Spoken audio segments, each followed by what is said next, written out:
Aujourd'hui, j'ai le plaisir tout particulier de recevoir un invité dont la trajectoire entre innovation, santé et investissement fait référence dans l'écosystème. Valérie Huot, partner et Head of Venture, Digital Health chez LBO France. Administrateur dans de nombreuses entreprises technologiques dans le domaine de la santé. C'est un acteur engagé de la transformation de nos modèles d'innovation.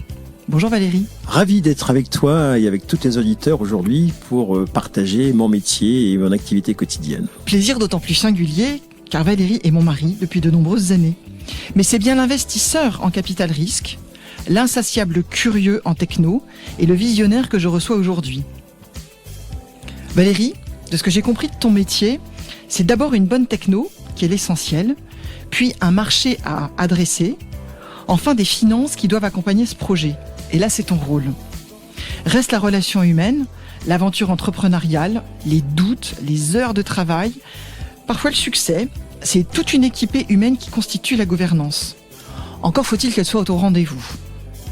Donc merci infiniment Valérie de venir nous décoder la manière dont un investisseur peut ou doit influencer, organiser, créer la gouvernance des startups et des entreprises dans lesquelles vous investissez.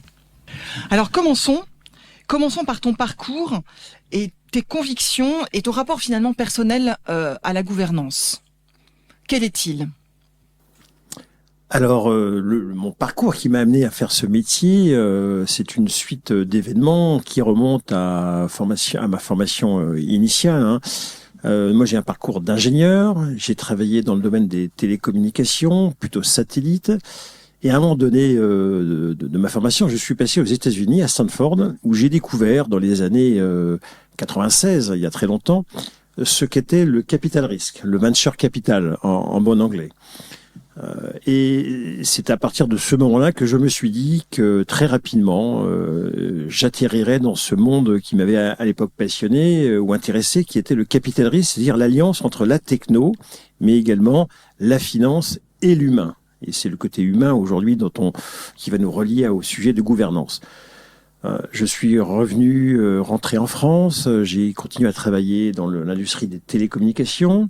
Et puis j'ai commencé à migrer en passant au Trésor, où là je me suis occupé pendant plusieurs années de sujets liés au financement des PME, à l'innovation, donc au capital risque, au financement des sociétés. Et j'ai rejoint ensuite la Caisse des dépôts quelques années plus tard pour un métier, quand on a recomposé une équipe qui faisait du fonds de fonds, et donc je suis rentré dans ce métier du capital risque et du private equity par l'angle du fonds de fonds, et très vite dans l'investissement direct en prenant la direction générale d'une société de gestion qui s'appelait à l'époque CDC Innovation.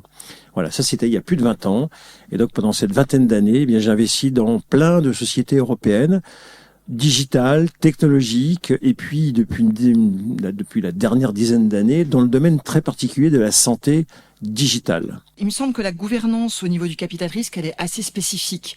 Et ce serait bien que tu puisses nous la détailler. Il y a, je crois, 3 niveaux de gouvernance. Évidemment, la gouvernance des entreprises dans lesquelles tu investis, la gouvernance du fonds et la gouvernance de la société de gestion. Est-ce que tu peux nous en dire un petit peu plus ? Alors, tu as raison, Bénédicte. Notre environnement, plus généralement du capital investissement, s'articule à plusieurs niveaux. D'une part, il faut rappeler que l'un des aspects du métier, c'est de lever des fonds tous les 4 ans auprès d'investisseurs, généralement des investisseurs institutionnels, qui nous confient une enveloppe que l'on va investir pendant une durée de 4 à 5 ans. Ces investisseurs donc nous délèguent la décision d'investissement au niveau de la société de gestion. Mais néanmoins, nous leur devons un reporting régulier et en général, nous leur présentons toutes les opportunités d'investissement que nous menons à bien ou que nous arrêtons en cours de route. Donc il y a un premier niveau de gouvernance entre la société de gestion et nos propres investisseurs. Ensuite, il y a le fonctionnement de la société de gestion qui est quelque part réglementé par l'AMF. Et donc, nous avons énormément de procédures d'investissement, de désinvestissement, la lutte anti-blanchiment, la connaissance des souscripteurs. Et donc, ce qui fait que, au sein de la société de gestion, nous avons des comités d'investissement très structurés où les équipes d'investissement présentent les propositions d'investissement dans des sociétés qui sont ensuite débattues collégialement dans cet organe de comité d'investissement. Puis après, il y a le troisième niveau, effectivement, c'est quand nous investissons, quand nous prenons des participations dans des sociétés sous-jacentes, eh bien, il y a la gouvernance des sociétés avec les dirigeants, les autres actionnaires, des administrateurs indépendants. Mais je pense que nous aurons l'occasion d'en parler prochainement. Oui. Donc, en fait, si je résume la gouvernance de la société de gestion, c'est une gouvernance, je dirais, classique d'une entreprise, avec une réglementation assez forte liée à l'AMF et au fait que vous soyez accrédité par l'AMF ou enregistré. Exactement. Là, une société de gestion, c'est une PME. Avec et qui est en plus soumise à énormément de réglementations de l'AMF sur le thème de la protection de l'épargnant, de l'anti-blanchiment, etc. Est-ce que tu as des chiffres à nous communiquer? Combien de fonds vous avez levés et dans combien de structures vous avez investi pendant ces 10 dernières années, par exemple? Oui, bien sûr. Alors peut-être rappeler que LBO France, c'est une plateforme d'investissement qui est active donc en capital risque, l'activité que je gère, mais également dans d'autres métiers du capital investissement, comme le LBO, comme l'immobilier, comme les marchés cotés, et également avec des participations en Afrique et en Italie. LBO France aujourd'hui, c'est environ 150 collaborateurs, 2,5 milliards sous gestion, et dans la partie de capital risque, notamment de santé digitale, sur les 20 dernières années, nous avons dû investir dans entre 40 et 50 sociétés en Europe et nous en avons aujourd'hui une quinzaine en portefeuille. Et alors actuellement, vous êtes dans quel cycle par rapport à des levées de fonds? Alors, comme je le disais tout à l'heure, tous les 4 ans, nous devons relever un fonds, donc revenir vers nos investisseurs pour les convaincre de nous reconfier une nouvelle enveloppe. Alors c'est un travail que l'on va commencer en 2026, puisque le précédent fonds vient de terminer sa période d'investissement. Il nous reste encore quelques propositions, quelques term sheets, comme on dit dans notre langage, d'investissement à mener éventuellement au bout. Mais donc 2026 sera l'occasion de revenir sur le marché et de lever notre troisième millésime de santé digitale. Alors, si on rentre un tout petit peu à l'intérieur de la machine et finalement du rôle de l'administrateur, qu'on va appeler l'investisseur, parce que c'est quand même, je pense, ce terme qui est désigné pour ton métier et ton rôle.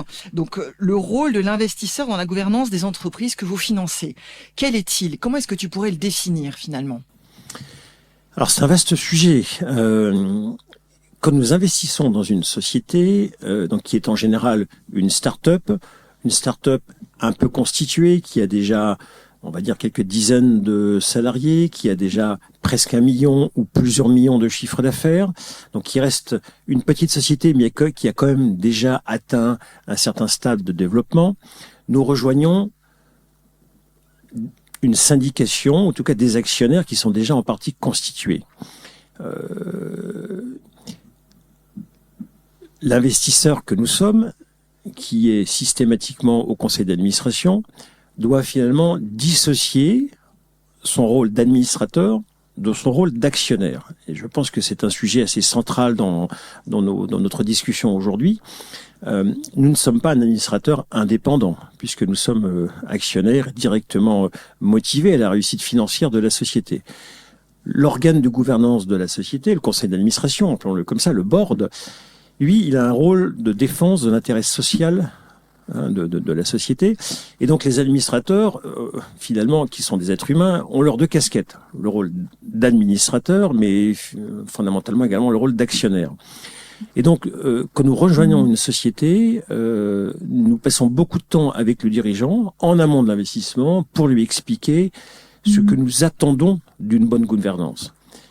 Alors, on y reviendra probablement tout à l'heure, mais c'est un rôle fondamental que d'être en accord avec le dirigeant sur la façon dont nous voulons, en tout cas, mener ou proposer ou diriger la gouvernance de la société pendant notre présence au capital. Alors justement, je suis un investisseur, j'ai une super idée, j'ai une techno magnifique dans le domaine de la santé. Je viens te voir, comment ça se passe? Qu'est-ce que tu vas me raconter? Qu'est-ce que tu attends de moi finalement en tant que DG, fondateur d'une boîte? Alors, le dirigeant, lui, recherche de l'argent, naturellement, pour financer son projet de développement sur les prochaines années. Nous, ce que l'on va dire, c'est que si on investit dans la société, c'est pour accompagner ce développement vers ce qu'on appelle une exit, c'est-à-dire un désinvestissement de l'ensemble des actionnaires de la société. Donc on va, avec le dirigeant, avec l'ensemble des autres actionnaires, l'aider, le conseiller, on y reviendra tout à l'heure, pour que la société se développe, augmente son chiffre d'affaires, pénètre de nouveaux marchés, et pour qu'à la fin, il y ait un changement de contrôle sur 100% du capital. Donc tu es toujours dans l'idée d'un exit à la fin. Absolument. Et c'est pour ça que il faut s'assurer que le dirigeant soit également dans ce même mode de pensée, puisque si c'est pas le cas, et ça peut être des positions très respectables, dans ce cas-là, on n'investira pas, puisque ça veut dire que la photo d'arrivée n'est pas partagée. Donc, quand on investit, c'est qu'on a partagé avec le ou les dirigeants cet objectif que dans 5 ans, 10 ans, parfois plus, eh bien, la société serait capable, au bénéfice des dirigeants, au bénéfice des salariés et au bénéfice des actionnaires, eh bien, de vendre la société et donc de concrétiser une plus-value financière pour tout le monde. Entre le premier contact et le premier board, il se passe combien de temps ? Alors, on est dans le temps long. En capital risque, c'est vraiment le temps long. C'est-à-dire que on voit beaucoup de sociétés. On voit de l'ordre de 200 à 300 sociétés par an. On va en creuser une trentaine. Quand je dis creuser, on va passer quelques dizaines d'heures pour in fine faire entre 2 à 4 investissements par an. Voilà, ça c'est un peu la granulométrie de notre activité. Par ailleurs, on investit très rarement dans des sociétés la première fois qu'on les voit. C'est-à-dire qu'on les voit une fois, on dit non, 2 fois, on dit non, et puis la troisième peut-être la bonne. Tout simplement parce qu'en général, elles sont à des maturités trop amont pour notre stratégie d'investissement. Mais ça veut dire qu'on est capable de les suivre sur plusieurs années. Elles reviennent nous voir tous les 2 ans, puisqu'un tour de financement, ça supporte le fonctionnement de la société pendant 2 ans. Donc, ce sont des sociétés qu'on voit pendant 2 ans, 4 ans, 6 ans, et qu'on est capable de suivre. Puisque ce que l'on nous dit il y a 4 ans, on le garde en mémoire, on le monitore. Et donc, ça nous donne une première vision sur est-ce que la société a été capable de délivrer son plan d'action pendant ces précédentes années. Alors, après l'investissement, le premier board, il est très vite. Le premier board, il est dans le mois qui suit l'investissement. Et le temps long, la dernière partie du temps long, c'est que on est là pour, on va dire, 5 ans, 7 ans, 10 ans. J'ose pas dire la durée pendant laquelle on est dans une de nos sociétés, mais ça doit être un record en France. Ce qui veut dire qu'on n'est pas là en train de dire, nous, ça fait 5 ans qu'on a investi, tic-tac, on veut sortir. La réalité, c'est qu'on décide pas de sortir. Bien souvent, en capital risque, on se fait racheter. Et la distinction est très importante. Autant en LBO, on peut décider de sortir, on sera valorisé sur un multiple d'EBITDA dans une certaine fourchette. Autant en capital risque, c'est rare de décider on sort. C'est plus souvent quelqu'un qui vient nous voir pour acquérir la société. Et ça, c'est un mode de pensée ou un mode de fonctionnement du board qui est peut-être assez particulier et propre au capital risque. Gouvernance à voix haute, le podcast qui vous plonge au cœur des stratégies et des transformations qui redéfinissent la gouvernance d'entreprise. Avec cette fois la gouvernance vue d'un actionnaire, celle d'un capital risqueur, Valérie Huot, partner et Head of Venture Digital Health chez LBO France. Administrateur dans de nombreuses entreprises technologiques dans le domaine de la santé. Et tout à l'heure tu disais, comme je suis toujours au board, pourquoi tu dis je suis toujours au board ? Qu'est-ce qui te donne ce droit-là finalement ? Alors, ça vient de notre philosophie d'investissement. Nous sommes, on va dire, proactifs dans l'accompagnement des dirigeants. Tous les investisseurs n'ont pas cette philosophie-là. Certains sont suiveurs, un petit peu plus lointains, ne souhaitent pas prendre part au conseil d'administration, et d'autres, comme nous, ont cette approche très proactive. Donc la proactivité de l'accompagnement, ça passe naturellement par la présence au sein du conseil d'administration. Pas que, mais le fait d'être administrateur, le fait de pouvoir partager, je dirais pas au quotidien, mais sur une base très fréquente, les problématiques multiples des dirigeants, eh bien ça, c'est une nécessité pour être pleinement impliqué et conseiller utilement le dirigeant. Qu'est-ce que tu donnes comme limite? Parce que on pourrait avoir quand même peut-être la tentation de devenir soit un co-CEO, soit d'être embarqué dans une gestion de fête. Donc, c'est quoi la limite que tu donnes? Est-ce que tu en as? Alors, c'est un vaste sujet, la gestion de fête. Peut-être qu'il faut rappeler que en capital risque, la plupart des fonds, la plupart des investisseurs restent minoritaires. C'est-à-dire que nous sommes, sauf exception, jamais majoritaire. C'est-à-dire qu'il y a au moins 2, 3, voire beaucoup plus fonds d'investissement au capital. Ce qui fait que dans un organe de gouvernance comme un conseil d'administration, il y a plusieurs personnes, plusieurs actionnaires qui, quelque part, diluent le risque de devenir, comme tu le disais, Bénédicte, co-CEO. Ça, c'est une chose importante. Ce qui est différent des situations de LBO, où là, un fonds peut être majoritaire et être plus facilement dans une position de dirigeant de fait.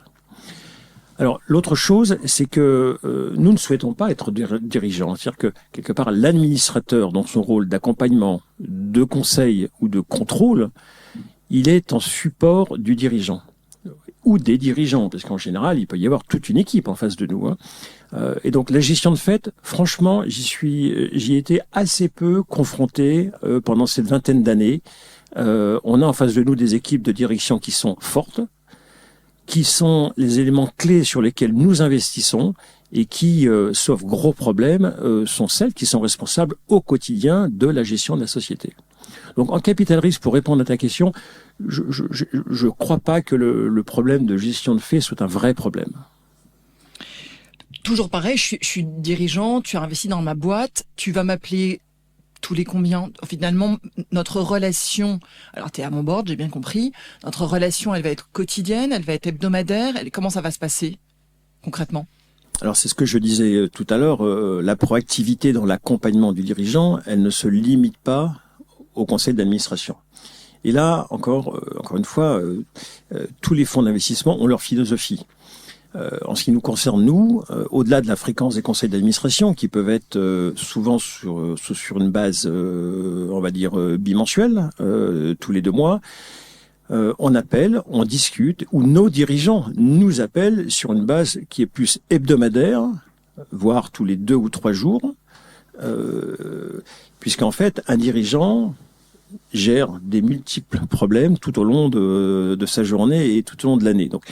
Et donc, pour lui, c'est ce qu'on essaie en tout cas de créer. On se veut être une chambre d'écho, une chambre de challenge, avec un téléphone qui est ouvert, je dirais pas 24 heures sur 24, mais assez fréquemment. Surtout que nous investissons dans des sociétés européennes, dans des sociétés qui parfois sortent d'Europe, avec des dirigeants qui sont amenés à se localiser aux États-Unis ou en Asie, et donc avec des problématiques et des horaires où il faut être disponible.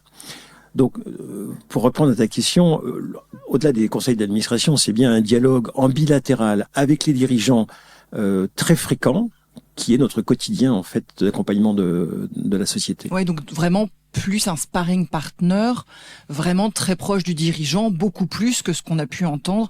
Et ça, c'est finalement parce c'est une start-up qu'on cherche à porter et à développer le plus possible avec un exit à la fin. Et finalement, tu es presque dans le portage de la réflexion et de l'accompagnement du dirigeant sur sa structure. Alors oui, en tout cas ça c'est l'objectif. Et pour revenir peut-être faire un lien avec le thème de notre podcast, ce n'est possible que si la relation se crée avec le dirigeant. Alors j'allais y venir, exactement. Ah oui. Et s'il veut pas? Alors c'est ce que tu fais avant? Pardon, je t'ai coupé, mais comment ça se passe avec lui ou avec elle? Alors il y a un avant effectivement que l'on prépare et il y a un après. Alors avant, on passe beaucoup de temps pour essayer, et tout ça, ce ne sont que des signaux faibles, ce n'est qu'un ensemble d'intuitions. Il faut qu'on s'assure, ou en tout cas qu'on ait la confiance qu'on sera capable de travailler avec lui, qu'on sera capable de lui apporter des conseils, un accompagnement, que lui soit en mesure de le vouloir et de le recevoir. Voilà. Si c'est pas le cas, il vaut mieux pas investir. Et puis ensuite, après l'investissement, c'est toute une relation que l'on va créer sur des années. Comme je le disais, contrairement aux activités de LBO qui peuvent imaginer faire un aller-retour, ou en tout cas une entrée puis une revente, et puis passer le flambeau à un autre fonds en 4 ans ou en 5 ans, nous sommes en capital risque sur des durées plus longues. Il faut en moyenne 7 à 8 ans pour créer suffisamment de valeur pour que la société puisse trouver un acquéreur avec une certaine plus-value. Généralement, les durées dépassent même 10 ans. Ce qui veut dire que pendant 10 ans, pendant 7 ans, pendant 8 ans, on va être quasi au quotidien en relation avec un dirigeant. Donc il faut pour que ça marche, il faut passer beaucoup de temps, et la relation humaine de notre métier sur lequel on n'a peut-être pas encore insisté est fondamentale. Nous devons créer une vraie relation avec le dirigeant. Cette relation, elle se passe et elle se crée dans la durée. Et pour revenir à ta question, qu'est-ce qui se passe quand ça ne marche pas? Est-ce que ça peut arriver? Malheureusement, on peut se tromper, on peut finalement rentrer dans les sociétés où, malgré les signaux d'amour initiaux, le dialogue n'existe pas. Il peut y avoir, dans ce cas-là, plusieurs solutions. On peut rester... Alors, la relation peut ne pas marcher avec certains administrateurs, mais avec d'autres. Je rappelle que dans un board, on y viendra peut-être tout à l'heure, mais la composition du conseil d'administration, elle est clé. On doit y trouver de la complémentarité. Et donc, il peut y avoir des atomes crochus avec certaines personnes et pas avec d'autres. On peut aussi être amené à changer d'interlocuteur, puisqu'en fait, quand on investit, nous, c'est une société de gestion qui investit, c'est pas un homme. Donc, on pourrait se faire remplacer par d'autres membres de notre équipe d'investissement s'il y a un problème personnel, et ça peut arriver. Je l'ai vu, certains fonds ont dû changer de représentant parce que la personnalité de l'administrateur ne matchait pas avec celle du dirigeant. Je dirais qu'en général, quand même, pour rassurer les auditeurs, nous passons tellement de temps en amont pour essayer de se forger une conviction que ça se passera bien, qu'en réalité, ça se passe souvent très bien. Mais c'est quoi tes diligences spécifiques sur l'humain, sur cette relation humaine, au-delà de la partie techno, marché auquel tu dois croire? Comment te forges-tu une conviction sur l'humain que tu as en face de toi?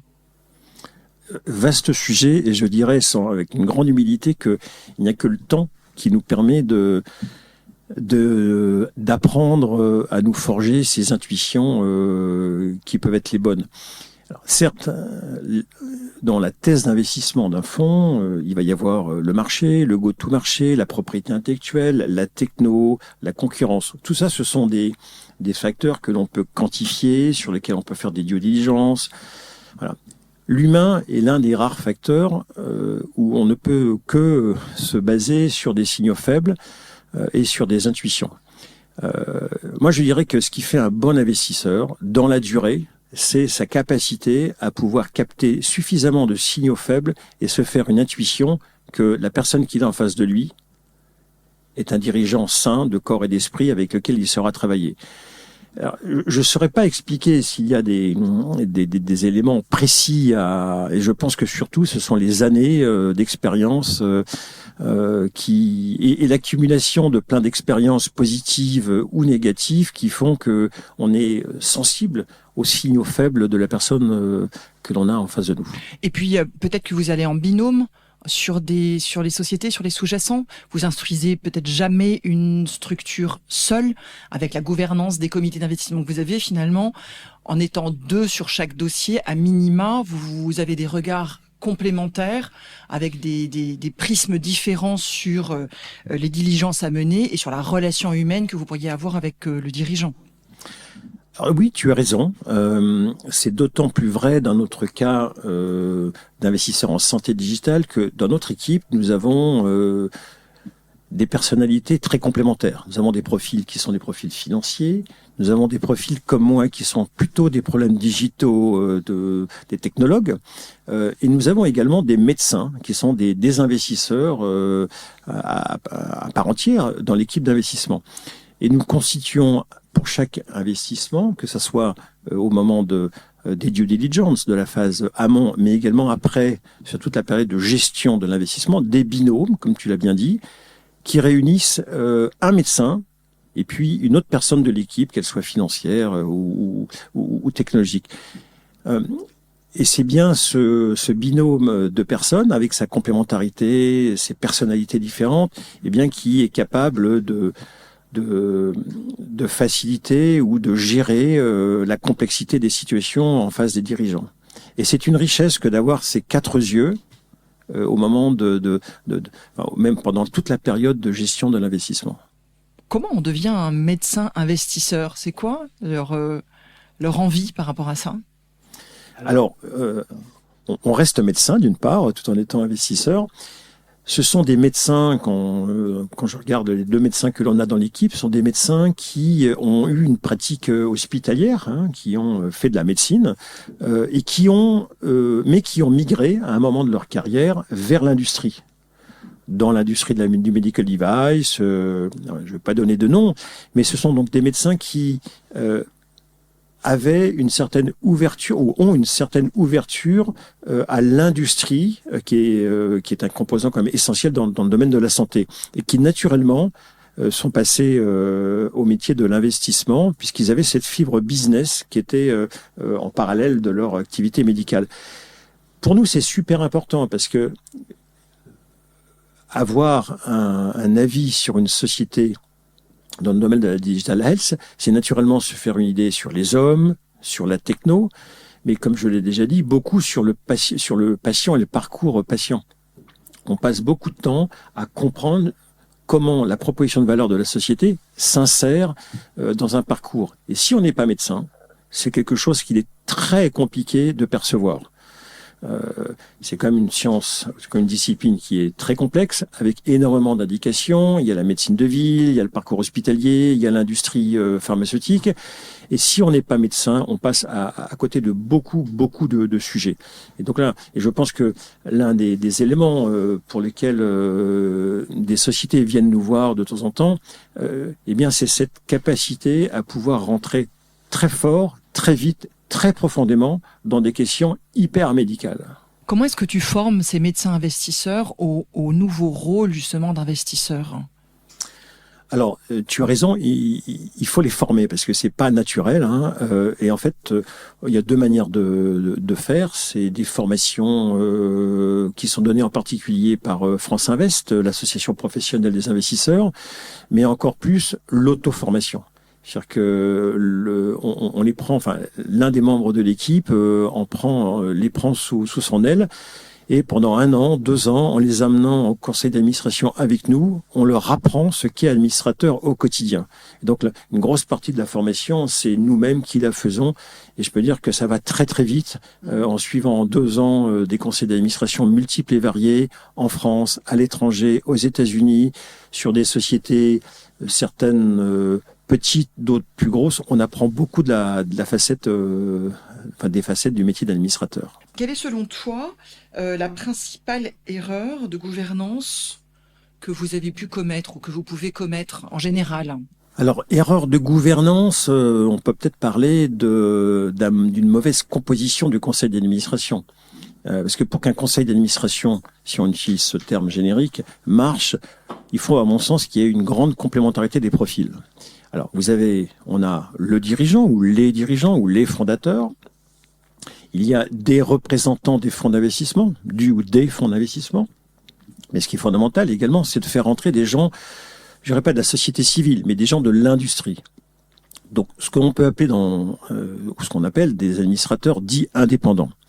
Alors, indépendants, en général, quand on dit qu'ils sont indépendants, c'est-à-dire qu'ils ne sont pas financièrement intéressés au capital de la société.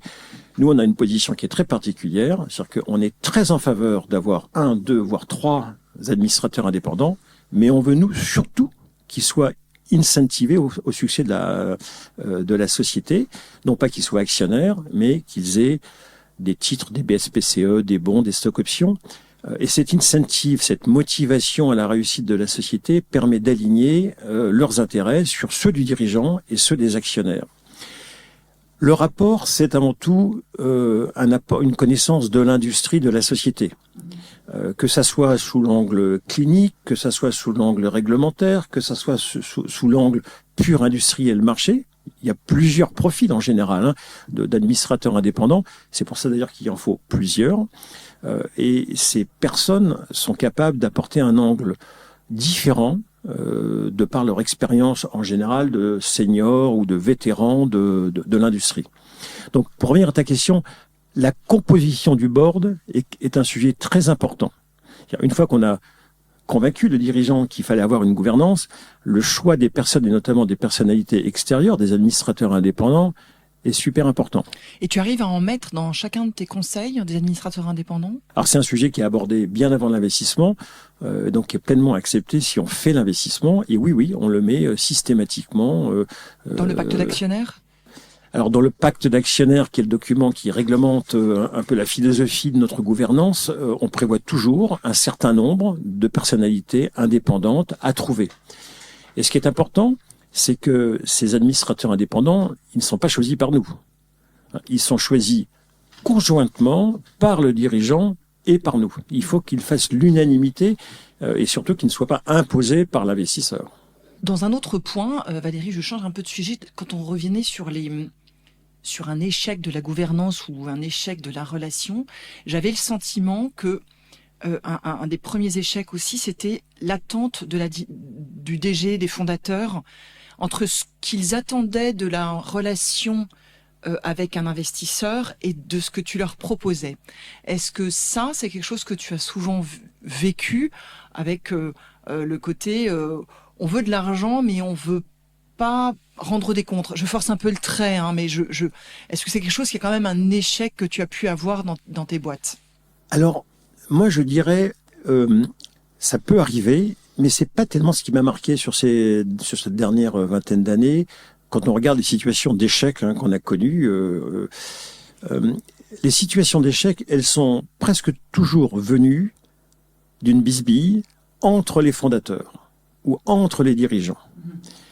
C'est ce qui a fait naître les situations les plus compliquées où deux des dirigeants ou deux des dirigeants ont commencé à ne plus être d'accord. Alors sur quel sujet par exemple ? Alors sur des sujets en général de stratégie, de savoir est-ce qu'on se développe par exemple aux États-Unis, est-ce que on met plus d'investissements dans telle gamme de produits sur laquelle on peut espérer faire du chiffre d'affaires dans 3-4 ans.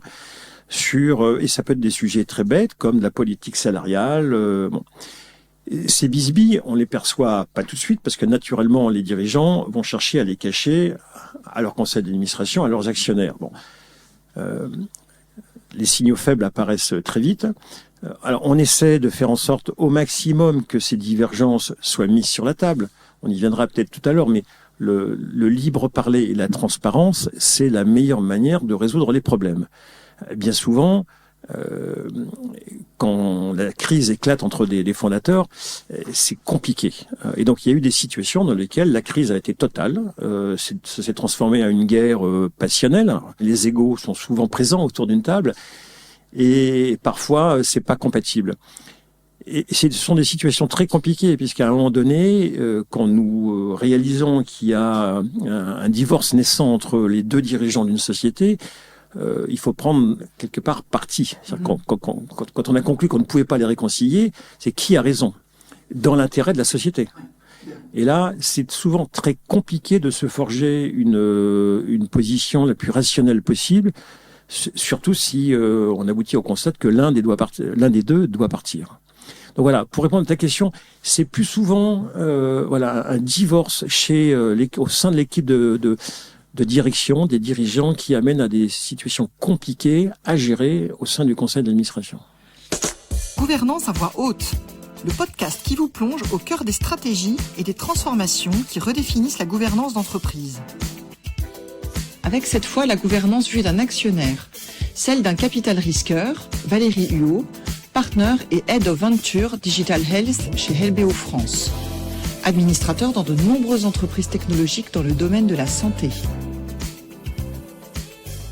Valérie, est-ce que tu peux nous dire pourquoi est-ce qu'on vient chercher LBO France et on vient chercher l'équipe de Valérie Huot de LBO France sur le Venture Capital en santé ? Alors, moi je dirais, nous sommes une équipe qui aujourd'hui, depuis maintenant 10 ans, qui est extrêmement, me semble-t-il, en tout cas pertinente dans notre domaine à nous, qui est un petit domaine dans toute l'industrie du capital risque, qui est la santé digitale. Alors pourquoi sommes-nous pertinents ? C'est que nous n'investissons que dans ce micro-domaine de la santé digitale, dont nous pouvons comprendre un peu tous les tenants et aboutissants, que ça soit sous l'angle médical avec nos 2 médecins qui sont membres de l'équipe d'investissement, à travers toute notre expérience sur la partie essai clinique, sur la partie réglementaire. On n'est pas, ou la santé n'est pas une industrie comme les autres. Beaucoup de personnes peuvent penser que la santé, ce n'est juste qu'un autre vertical des secteurs économiques. Et non, c'est quelque chose qui est très différent avec, comme la biotech et comme le medical device, une intensité réglementaire, une intensité de clinique qui en fait toute sa spécialité, toute sa spécificité, pardon. Donc je crois qu'aujourd'hui les dirigeants viennent nous voir parce qu'on a une bonne expérience au travers de nos multiples investissements sur 20 ans, de toutes les problématiques que leurs confrères ont pu rencontrer en France, en Europe et aux États-Unis dans tous les aspects auxquels ils sont confrontés. Et le retour d'expérience que nous leur faisons, quand on rentre dans une société au conseil d'administration, le but, c'est bien, dans l'accompagnement qui est le nôtre, de leur faire profiter de tous les succès, de toutes les erreurs de notre société passée. L'idée, c'est de pouvoir ne pas recommencer les erreurs qu'ont eu leurs 10 confrères aux États-Unis, ou leur faire profiter des bonnes pratiques en matière de comment structurer un essai clinique, comment aller chercher une autorisation réglementaire 510K aux États-Unis. Et là, il y a des tas d'exemples auxquels nous avons été confrontés toutes ces années, qui sont autant de recettes pour aller plus vite, avec moins d'erreurs, pour ces nouvelles sociétés. Oui, parce que le marché de la santé est un marché quand même bien spécifique. La France a un système de santé et de financement qui est spécifique. L'Europe est évidemment émorcelée dans tous ces systèmes de santé. Et les US, qui est souvent le plus gros marché pour la santé, a encore une réglementation différente. Est-ce que ça, c'est quelque chose sur lequel vous êtes justement en mesure d'accompagner extrêmement précisément les entreprises, et ce serait quoi l'exemple d'une boîte avec laquelle vous avez bien accompagné et vous avez fait un exit satisfaisant de votre côté? Prenons un exemple d'une société que nous avons en portefeuille aujourd'hui, qui est Vandercraft, une société donc française qui développe des exosquelettes de marche pour les personnes qui ont perdu la mobilité des membres inférieurs. C'est une société qui développe un produit qui est assez visible. Ce produit est un produit donc hardware, c'est un device, mais qui intègre énormément de mécatronique, d'informatique, d'intelligence artificielle pour en faire que ça soit un produit qui se vende. Ce produit doit passer au travers d'essais cliniques.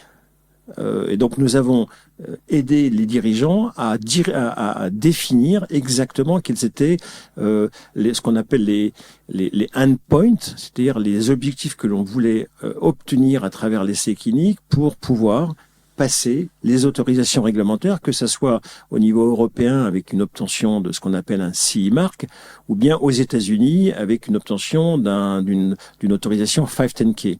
Et donc très précisément, c'est la relecture des protocoles, des études cliniques, des dossiers réglementaires. Ce sont des dossiers qui sont assez importants et qui font des centaines ou des milliers de pages que l'on relit et sur lesquels on essaie d'apporter notre expertise, parce qu'on en a vu des dizaines et des dizaines au cours de toutes ces années-là. La société Vandercraft en est à son 4e 510K aux États-Unis, et je pense que nous l'avons aidé à bien paramétrer les objectifs de ces études cliniques. D'accord. Et alors du coup, en fait, cette structure, vous l'avez récupérée, Vandercraft, vous avez investi dedans il y a très longtemps? Alors on a investi, effectivement, c'est un investissement un petit peu plus amont que notre stratégie habituelle, puisqu'on a investi, je crois, en tant que premier investisseur institutionnel dans les années, je crois, 2015 ou 2016. D'accord, parce que du coup, votre stratégie de fond, j'en reviens à pourquoi je viendrais vous trouver. Donc j'ai bien compris la santé au niveau France, Europe et États-Unis, les binômes de médecins, mais également, finalement, vous êtes sur des premières levées de fonds pour les entreprises, des des seeds, du seed, du A, du B, du compartiment. Quel niveau vous prenez en général? Alors, notre stratégie d'investissement, c'est plutôt ce que l'on appelle le later stage, c'est-à-dire ce que l'on appelle des séries B, donc des deuxièmes tours un peu institutionnels. On fait également donc des séries A, et puis très exceptionnellement des dossiers d'early stage, comme ça a été le cas pour Vandercraft. Donc, à ce titre, c'était une exception. La société à l'époque n'avait pas de chiffre d'affaires, elle avait un démonstrateur. Naturellement, pas de clients et puis de grandes ambitions. Mais la plupart de nos dossiers, ce sont des sociétés qui ont développé leur techno, qui ont déjà mis leurs produits sur le marché, qui font entre 1 et 5 millions d'euros de chiffre d'affaires. En général, à ce stade-là, il y a entre 30 et 40 personnes salariées dans la société. Ça, c'est notre thèse d'investissement essentielle. Comment tu fais dans ton board pour naviguer entre finalement une innovation qui doit être quand même assez rapide parce que la concurrence mondiale est là, est très présente. Donc, d'un côté, cette innovation qui doit être rapide. D'un autre côté, une régulation qui est quand même assez lente. Et quelque part, le temps de l'humain, qui est un temps qui n'est pas toujours très rapide. Comment est-ce que tu arrives à conjuguer ces trois éléments dans ton conseil? Nos sociétés se battent sur une échelle, sur un périmètre mondial. Elles sont françaises, allemandes, anglaises à l'origine, peu importe, mais leur terrain de jeu, c'est un terrain mondial dans lequel il faut surveiller et avoir conscience de la vraie compétition. Ça, c'est une chose. La deuxième chose, c'est que nos sociétés, ou en général les dirigeants, passent beaucoup trop de temps sur le produit. Et ce qu'on essaie de leur dire, c'est que certes, le produit, c'est intéressant, mais il faut regarder le marché. Et dans notre domaine d'activité, il faut regarder le patient et le besoin patient.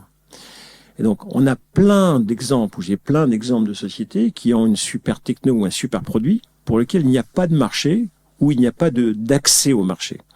Donc le sujet, c'est pas tant de se poser des questions sur l'innovation produit, même si celle-ci, elle est nécessaire. La vraie question qu'on se pose au sein du conseil d'administration, c'est, après qu'on ait trouvé notre marché, naturellement, c'est la première phase, c'est quelle est la manière d'accéder à ce marché? Et tu le disais tout à l'heure, en Europe, il y a 27 pays, il y a 27 systèmes de santé différents, avec donc une scalabilité en Europe qui est très limitée, parce qu'il faut recommencer pays par pays pour obtenir des remboursements. Les systèmes sont différents. Les États-Unis, c'est un marché qui est déjà beaucoup plus intégré, avec une seule autorisation réglementaire, et puis ensuite des payeurs à l'échelle nationale. Et donc, on passe beaucoup de temps avec nos dirigeants pour essayer de bien comprendre quelles sont les priorités en termes de go-to-marché, go-to-market. Il y a effectivement les pays européens qui le servent, il peut peut-être 2 ou 3 pays similaires, et après il y a les pays comme les États-Unis. Et donc, la vraie question, c'est, plutôt que le produit en lui-même et les fonctionnalités qu'il faudrait développer, c'est comment fait-on pour que, avec un coût maîtrisé, parce que tout ça coûte très cher dans le domaine de la santé, on arrive à des objectifs commerciaux, alors cliniques, réglementaires, de remboursement, puis commerciaux, dans un horizon de temps, on va dire, défini. Donc c'est ça vraiment les sujets, c'est plus le go-to-market que les fonctionnalités produits. Oui, un DG amoureux de son produit, c'est souvent ce qu'on apprend en école de commerce. Il faut surtout pas être amoureux de son produit, il faut surtout avoir son marché et être bien capable de l'adresser. Gouvernance à voix haute, le podcast qui vous plonge au cœur des stratégies et des transformations qui redéfinissent la gouvernance d'entreprise. Avec cette fois la gouvernance vue d'un actionnaire, celle d'un capital risqueur, Valérie Huot, partner et Head of Venture Digital Health chez LBO France. Administrateur dans de nombreuses entreprises technologiques dans le domaine de la santé. Quand tu as investi dans une structure, pour un DG, qu'est-ce qui va changer au quotidien? Qu'est-ce que tu vas lui demander? Alors, au-delà des échanges, j'ai bien compris, des échanges récurrents, réguliers, qu'est-ce que tu vas lui demander en matière de reporting? Alors, quand on investit dans une société, à ce niveau de maturité, en général, on rejoint déjà un ou deux ou des investisseurs qui sont déjà présents. Donc en général, il y a déjà un début de reporting, un début de structuration que les investisseurs des premiers tours ont réalisé. Nous, ce que nous demandons, c'est d'une part de s'assurer que sa direction financière soit pleinement constituée. Parce qu'il arrive que des fois, eh bien, on soit encore sur des directions financières à temps partiel, externalisées. Et donc, on s'assure que le dirigeant intègre pleinement et structure pleinement sa direction financière pour les 3-4 prochaines années. C'est pas quelque chose qu'il faut reporter à plus tard, il faut le faire très vite. Ensuite, on définit, si tant est que ça soit pas en place, un reporting partagé entre tout le monde. Un reporting qui soit à la fois un reporting opérationnel et utile pour le dirigeant. Il ne s'agit pas de réinventer des tableaux que personne ne lit, mais également utile pour les autres membres du conseil d'administration, en essayant de coller au plus près de ses besoins à lui et de son COMEX. Le meilleur reporting qui soit, c'est pas le reporting pour l'investisseur, c'est le reporting opérationnel du COMEX, dont éventuellement une partie constitue le reporting du board. Mais alors ça, c'est très intéressant parce que c'est justement ce qu'on n'apprend absolument pas à l'école des administrateurs, où on dit qu'il ne faut surtout pas les slides opérationnels, mais des slides justement de hauteur de vue, de vision. On dit d'ailleurs que on doit passer 20% sur le passé, 30% sur le présent, 50% sur l'avenir. C'est pas ce que j'entends avec tes slides de COMEX opérationnel. Alors si, et ça c'est un très bon point, c'est que après dans la tenue des conseils d'administration, on demande nous systématiquement d'envoyer 2 documents. Un document qui est le reporting avec ces chiffres-là et ces slides que les administrateurs doivent lire avant, sur lesquels ils peuvent poser des questions par email, auxquelles les réponses sont apportées avant ou pendant le board, mais qui est considéré comme lu et sur lequel le conseil d'administration ne doit pas passer trop de temps, voire pas de temps du tout. Mais c'est important de comprendre les KPI, les milestones, les paramètres opérationnels pour avoir cette seconde discussion de hauteur de vue. Et donc un deuxième document qui, lui, porte beaucoup plus sur les sujets stratégiques, moins quantifiés, et sur lesquels les conseils d'administration doivent passer le plus de leur temps. Donc, idéalement, c'est 10% sur quelques questions complémentaires sur le reporting et 90% sur les sujets partenariaux, sur les sujets, les opportunités d'acquisition, voilà. Et je pense qu'un board qui fonctionne bien, outre sa composition assumée et réfléchie, c'est le fait d'avoir en temps et en heure ces 2 documents sur lesquels les administrateurs doivent bosser. Un bon administrateur, c'est quelqu'un qui bosse ses dossiers. Donc ça veut dire que qu'en amont, il faut avoir reçu les informations. Il faut avoir reçu les informations, ce qui nécessite un temps de préparation, et les avoir reçues suffisamment en amont du board pour pouvoir les lire, dormir dessus au moins 2 jours, et arriver au conseil d'administration avec des idées à peu près construites sur les propositions ou sur l'exposé du dirigeant. Qu'est-ce qu'un administrateur efficace pour toi ? Alors, un administrateur efficace, peut-être qu'on pourrait dire que il a 3 qualités. La première, c'est une qualité de transparence. Alors, quand je dis transparence, c'est une qualité, je parle d'honnêteté, c'est-à-dire l'honnêteté de dire les choses. Et notamment de dire les choses, alors quand elles vont très bien, car on peut féliciter un dirigeant ou une équipe de direction qui a fait une super présentation. Voilà. Mais le plus important, c'est de dire les choses qui font mal. Les choses qu'il faut changer, qu'il faut améliorer. Et souvent, c'est pas facile de dire ce genre de choses en conseil d'administration. Et donc la transparence, le libre penser ou le fait de dire les choses, c'est une qualité qui est essentielle chez un administrateur, naturellement sans descendre, sans casser l'ego qui est en face de nous. Donc il faut savoir dire les choses de façon constructive et positive. Pendant le conseil ou avant le conseil ? Pendant le conseil. Ça n'empêche pas de dire les choses en parallèle, mais pendant le conseil, il faut savoir, de façon constructive, naturellement, dire les choses jusqu'au bout. La deuxième caractéristique d'un bon administrateur, je dirais, c'est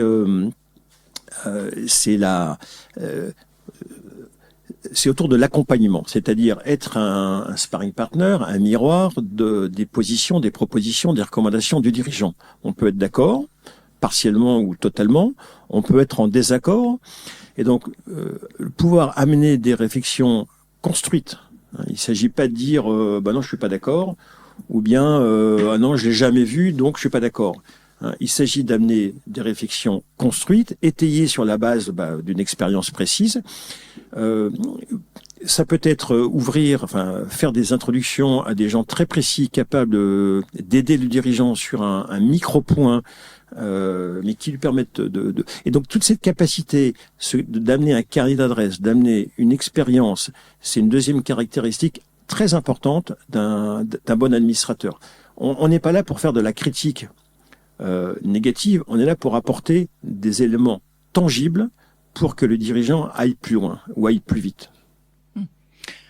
Même pour un administrateur indépendant, ce serait la même qualité cette deuxième même qualité? Absolument, parce que l'administrateur indépendant, il est là pour ouvrir son carnet d'adresses, il est là pour faire partager le board et aux dirigeants ces 30 années de carrière opérationnelle, bien souvent dans la même industrie de la société. Si on prend des administrateurs indépendants, c'est bien pour qu'ils viennent partager leur expérience en termes d'essais cliniques, par exemple, en termes de process réglementaires, ou bien en termes de go-to-market.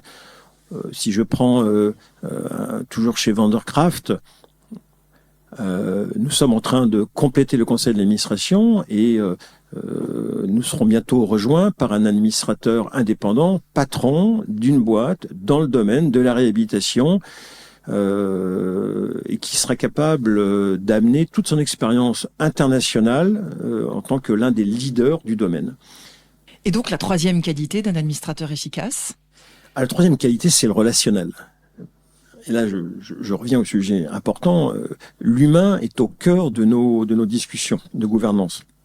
Donc, il faut que les personnes, que les administrateurs indépendants aient des personnalités. Il faut qu'en tout cas que les administrateurs aient un relationnel ou soient capables de construire un relationnel extrêmement riche avec les dirigeants. Et on a pu voir dans des conseils d'administration des erreurs de casting où certains administrateurs indépendants ou certains représentants de fonds d'investissement n'avaient juste pas les qualités humaines pour que le dialogue soit fécond, avec beaucoup trop d'ego ou beaucoup trop de friction ou beaucoup trop de construction, de critiques négatives sans le versant positif.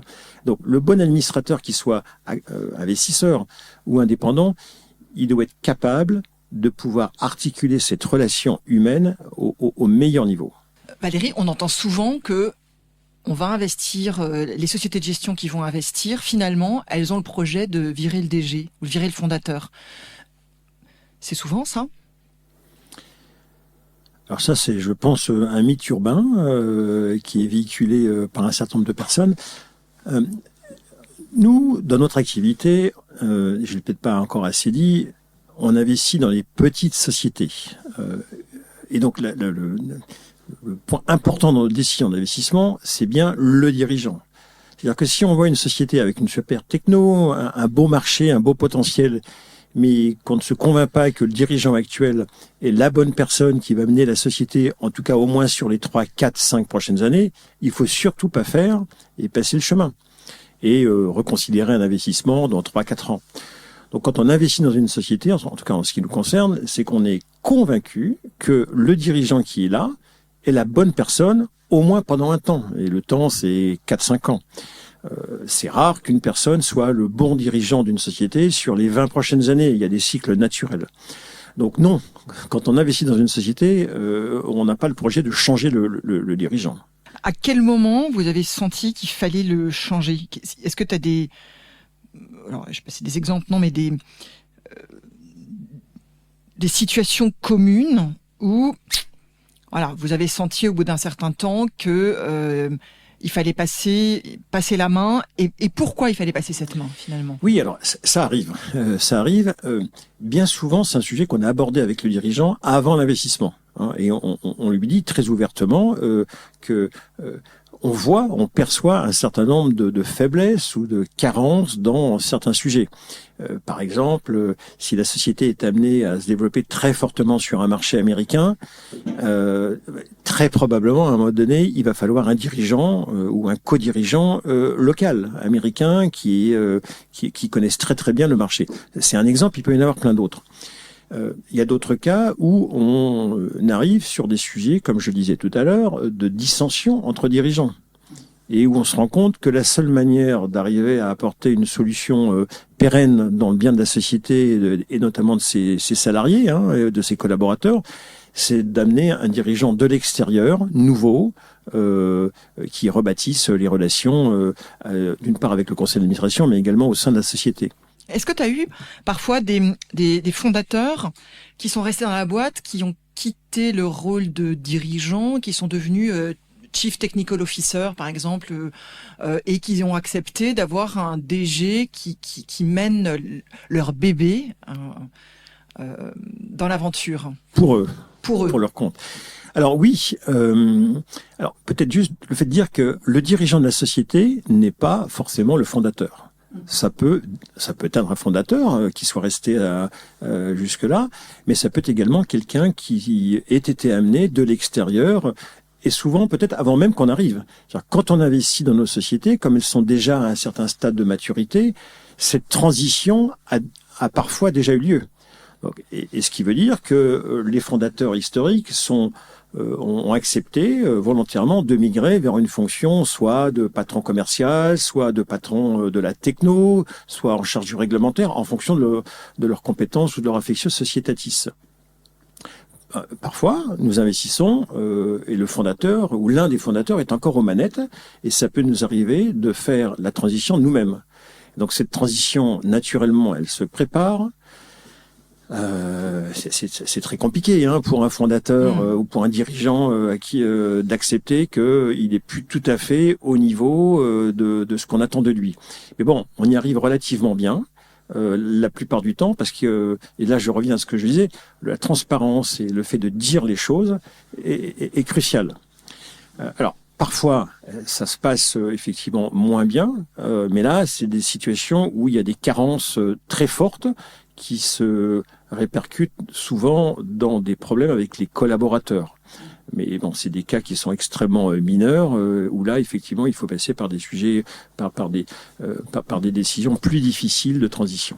Et à ce moment-là, est-ce que tu as quand même toute une discussion avec tes co-investisseurs, avec le conseil d'administration, pour avoir finalement une première réflexion, un espèce de consensus sur le chemin à mener dans finalement ce changement de personnalité qui est quand même très structurante pour la boîte? Les évolutions de gouvernance, c'est pas un sujet de l'investisseur, c'est un sujet du conseil d'administration. Donc ce sujet, il est débattu, traité, soit en conseil, soit dans des réunions ad hoc, mais c'est avant tout un sujet sur lequel on a besoin d'avoir un consensus. C'est généralement une décision qui, in fine, est prise au niveau des actionnaires, donc au niveau de l'Assemblée générale. Et donc, il faut partager une position commune entre les administrateurs indépendants, qui ont leur propre perception, et puis le ou les administrateurs financiers. Et éventuellement, avec les autres administrateurs fondateurs, dans un cas de dissociation des intérêts entre fondateurs. Donc oui, ces discussions, elle n'est jamais facile, mais souvent, quasi systématiquement, on arrive à un constat partagé sur ce que l'on doit faire. Il y a des cas qui sont plus compliqués, où on peut avoir des positions un peu différentes ou des perceptions un peu différentes, et ça peut nous amener de passer, ou on va dire de lancer des audits tiers, donc de demander à des cabinets spécialisés de venir faire un audit. Donc ils arrivent avec une totale neutralité. Et puis pendant 1 mois, pendant 2 mois, ils vont faire leur audit et ensuite ils reviennent vers le conseil d'administration avec leurs préconisations ou leurs recommandations. Et ça, c'est de nature généralement à mettre tout le monde d'accord. Tu as parlé tout à l'heure de comités, finalement, sans les nommer. Tu as beaucoup de comités d'audit ou de comités de nomination et rémunération dans tes conseils ? Alors, systématiquement, ça fait partie peut-être des choses que l'on met en place après notre investissement, si tant est qu'elles ne soient pas déjà existantes. Il y a un comité financier, comité d'audit, quel que soit le titre, un comité des rémunérations, Et puis, bien souvent, un comité dit stratégique pour tous les sujets, soit de build-up, donc d'acquisition, soit de M&A, parce que toutes les startups, régulièrement, doivent faire face à des propositions de rachat. Donc, ces 3 comités sont nommés. Elles sont staffées, ces comités sont staffés par des administrateurs, en général, 2 administrateurs par comité, c'est largement suffisant. Et ces comités, le but, je le rappelle, c'est de préparer des recommandations pour le conseil d'administration. Donc de passer un certain nombre d'heures pour essayer de bien décortiquer, de bien comprendre les différentes problématiques sur un sujet donné, d'amener une recommandation, et tout ça en échange, en collaboration avec le dirigeant, pour que au niveau du conseil d'administration, on ait un vote et une décision prise sans y passer de nouveau 15 heures avec tout le monde, quoi. Et ça, ces comités, c'est fondamental dans le fait que le board fonctionne bien. Il y a peut-être aussi un rôle qui est important dans cette gouvernance, c'est le président ou la présidente du conseil d'administration. Quel est son rôle finalement dans cette efficacité de gouvernance ? Ah oui, c'est le primus inter pares, comme on dit. Donc c'est le président du conseil d'administration, le chairman en bon anglais. C'est celui qui doit gérer déjà le fonctionnement du conseil. Donc s'assurer que l'ordre du jour corresponde bien aux demandes des autres administrateurs, que l'ordre du jour soit traité en amont par le dirigeant, que les documents arrivent en temps et en heure, et que les discussions se passent bien. C'est celui qui, par ailleurs, peut être le plus proche du dirigeant, ou en tout cas avec lequel il doit avoir un dialogue régulier. Ça ne doit pas être le dirigeant.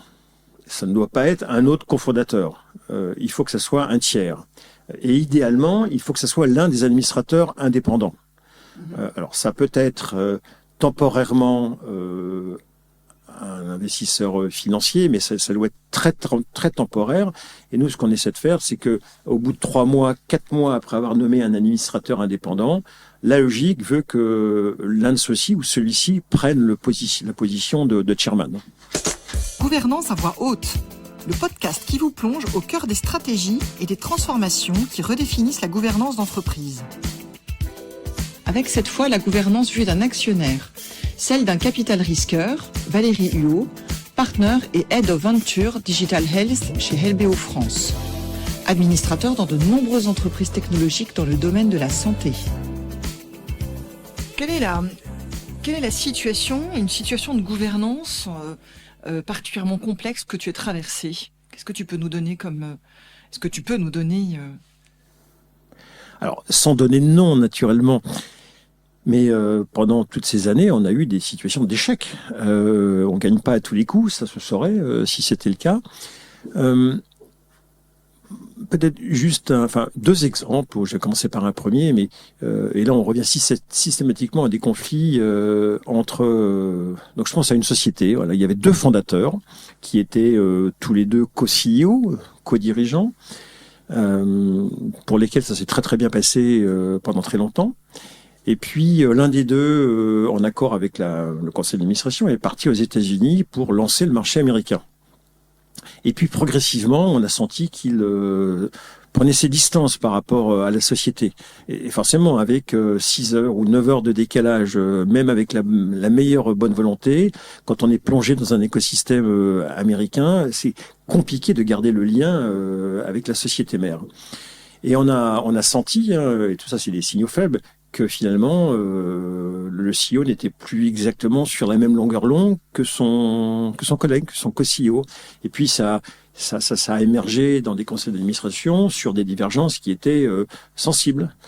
Et puis à un moment donné, on a compris, parce que d'ailleurs certains collaborateurs tiers nous ont fait remarquer, nous ont fait remonter le point, qu'il y avait en fait une vraie guerre entre les 2, une vraie guerre. Et donc cette guerre qui était un peu larvée en conseil d'administration, perceptible mais larvée, était devenue dans le quotidien de la société et des collaborateurs une guerre d'usure insupportable. Donc ça c'était le constat. Ensuite, nous on a dû se faire une idée, lequel avait raison. Est-ce qu'il y en avait un des 2 qui avait raison ? Est-ce que c'était les 2 qui avaient tort ? Donc, la situation, je vais faire court, a dégénéré, c'est-à-dire que quelque part, les deux fondateurs se sont vraiment mis dans une position d'opposition frontale. Le conseil d'administration, où il y avait des indépendants, et je crois 3 financiers, après avoir bien réfléchi, a pris parti pour l'un des deux. Et donc a été amené à faire partir le premier. Ça s'est poursuivi par un contentieux, comme d'habitude. Et ce contentieux, pour la petite histoire, parce que c'est quand même, ça aboutit quand même à la perte de la société, pour tout le monde. Ce contentieux nous a empêchés de faire entrer des investisseurs tiers qui se sont dit, moi je peux pas rentrer dans une société où il y a ce genre de contentieux. Et donc la société, à un moment donné, est arrivée au bout de ses ressources financières. Les investisseurs existants, dont nous-mêmes, étions au bout de ce que l'on pouvait mettre. Et donc malheureusement, on a dû déclarer la cessation de paiement de la société.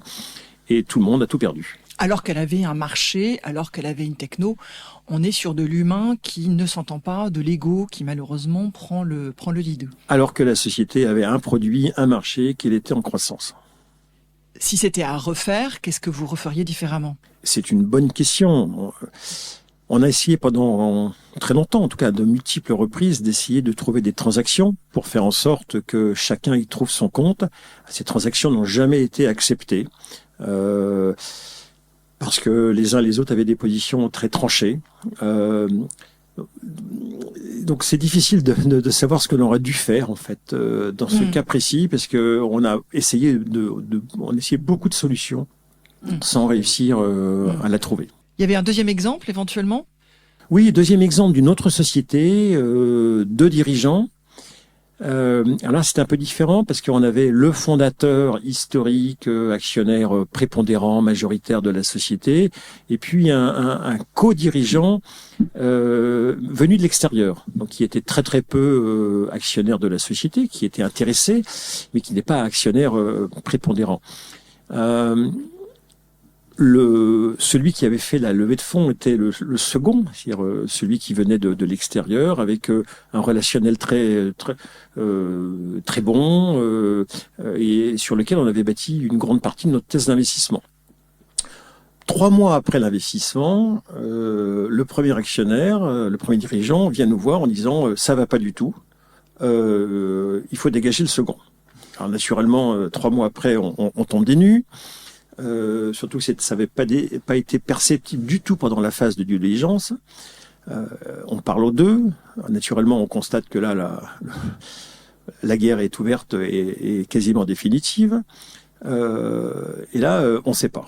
On ne sait pas parce qu'il y avait l'un des dirigeants avec lesquels on avait un peu un problème à échanger, qui était comme assez peu ouvert sur le dialogue, qui dénonçait son second, et puis le deuxième qui disait la même chose sur l'autre. Donc là, on a pris le parti de demander à un tiers, un cabinet extérieur, de venir faire un audit qui a duré 2-3 mois. Alors c'est jamais facile de lancer un audit puisque on a un tiers qui arrive dans une situation déjà de crispation passionnelle.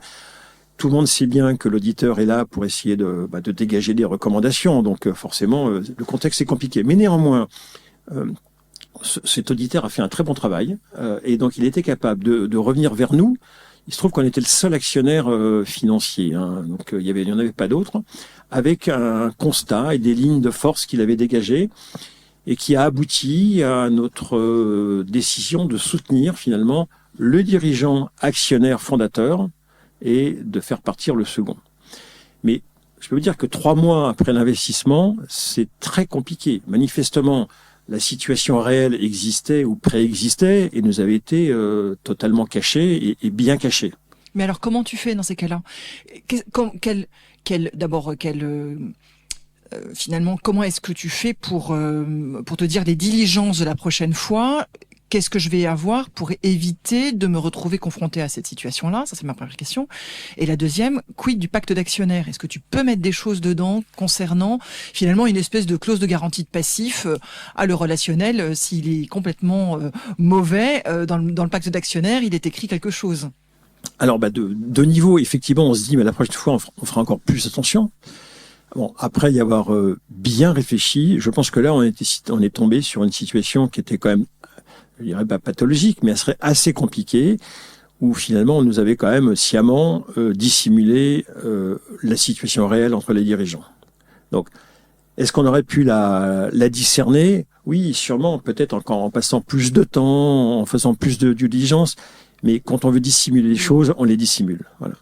Le pacte d'actionnaires, il ne décrète pas, il ne définit pas la situation idéale. Il donne simplement des règles dans lesquelles on peut se mouvoir pour faire les choses proprement. Mais c'est en rien, et je le dis très souvent, on passe des heures à le négocier. En réalité, à la fin, il nous donne des règles pour définir les cas où ça se passe mal, mais il n'apporte jamais des solutions. Quels sont les risques? Quels sont les risques que tu vois le plus souvent dans les entreprises dans lesquelles tu investis? Si tu devais faire un univers de risques, ce serait quoi ce sur quoi tu fais attention particulièrement? Alors, on a bien compris l'humain quand même, c'est quand même un point extrêmement important. Qu'est-ce qu'il y a comme autre type de risque pour toi? Dans une start-up, les risques ils sont multiples, naturellement. L'un des risques pour rester sur la gouvernance, c'est de mal constituer son conseil. Et un des exemples qui est très très fréquent, qu'on constate avant de rentrer dans une société, c'est les effectifs pléthoriques du board. C'est-à-dire un board où il y a déjà eu de multiples actionnaires et où on trouve 7 représentants, voire de multiples observeurs et donc des conseils d'administration avec 12 ou 13 personnes. Donc, c'est inutile de dire que ça fonctionne pas. Un conseil d'administration, c'est 5, maximum 7. 5, c'est très bien. Il faut être un pair pour pouvoir, en cas de désaccord, avoir des majorités. Sinon, on n'y arrive pas. Voilà, donc ça c'est un premier point, c'est d'avoir finalement des phalanstères gaulois dans lesquels il y a l'impossibilité d'avoir la moindre prise de décision. Après les risques ils sont multiples. Je dirais que le risque numéro 1 c'est l'humain, c'est d'arriver à une situation de crise entre les dirigeants. Et ça c'est terrible parce que si on doit, c'est beaucoup de temps passé où on fait pas de business. Et si ça doit aboutir à un changement de dirigeant, à une chasse et au recrutement, on perd au minimum 1 an. Et pendant cette année, les collaborateurs souvent sont laissés à leur, sans direction claire. Pendant ce temps-là, le business avance. On perd du temps en général sur plein de sujets. Donc, le changement de management, nous, on essaie de l'éviter au maximum parce que c'est au moins 12 mois, voire plus, de temps perdu. Donc de cash consommé, parce que nos sociétés ne sont jamais rentables, donc c'est du cash consommé. Et donc quand on doit en arriver là, c'est un échec. Pour une fois, le compte se termine bien. Gouvernance à voix haute, le podcast qui vous plonge au cœur des stratégies et des transformations qui redéfinissent la gouvernance d'entreprise. Avec cette fois la gouvernance vue d'un actionnaire, celle d'un capital risqueur, Valérie Huot, partner et Head of Venture Digital Health chez LBO France. Administrateur dans de nombreuses entreprises technologiques dans le domaine de la santé. Alors Valérie, quel conseil donnerais-tu à une start-up qui lève des fonds pour la première fois? Alors déjà, de penser très tôt à organiser sa gouvernance. Alors, dans les premières phases de vie de la société, la gouvernance, c'est pas forcément un conseil d'administration. Ça peut être ce qu'on appelle un advisory board ou à minima une personne qui sert d'advisor, de sparring partner, de conseiller, mais ne jamais rester seul. Et donc, plus on structure un début de gouvernance tôt, mieux c'est. Donc, c'est vraiment le premier conseil que j'aimerais donner à un fondateur, un dirigeant. Ensuite, c'est prendre le temps. Prendre le temps de choisir ses investisseurs, ceux qui vont l'accompagner sur les 5, 10, voire plus prochaines années. Donc il faut prendre du temps et ne pas se limiter simplement à la valorisation. Parce que le jeu qu'on peut comprendre chez beaucoup de dirigeants, c'est comment je lève de l'argent en minimisant ma propre dilution, donc en maximisant la valorisation que je vais chercher. Ça, ce sont des jeux qui sont perdants parce qu'il y a toujours des investisseurs qui sont prêts à payer plus cher parce qu'ils sont obligés d'investir sous la contrainte. Et donc moi, ce que je recommande aux dirigeants, c'est de prendre le temps et d'accepter que la valorisation ou la maximisation de la valorisation ne doit pas être le premier critère dans son choix. Quand tu dis sous la contrainte, tout à l'heure, d'un investisseur, c'est-à-dire qu'il est en fin de cycle d'un fonds, donc il doit absolument investir ? Alors, il peut y avoir ce genre de contraintes, effectivement, en fin de période d'investissement. Je pensais plutôt à d'autres fonds qui sont des fonds fiscaux dans lesquels on a des contraintes fiscales de devoir investir avant le 31 décembre. Voilà. Ça, c'est de l'argent qui, effectivement, est, entre guillemets, plus facile parce que la contrainte fiscale est tellement forte qu'on doit investir. Oui. Et du coup, en fait, ces dirigeants vont avoir une belle valorisation, mais pas la relation humaine et la relation de proximité que toi, tu prônes dans ton fonctionnement. En tout cas, c'est un risque. Si tu avais un conseil à donner au jeune Valérie d'il y a 25 ans, qu'est-ce que tu aurais envie de lui dire par rapport à son métier, la manière de le faire et naturellement la gouvernance ? Ce que je peux dire, ce que je dis quand on me demande des conseils auprès de jeunes investisseurs, c'est pas un métier dans lequel il faut rentrer trop tôt.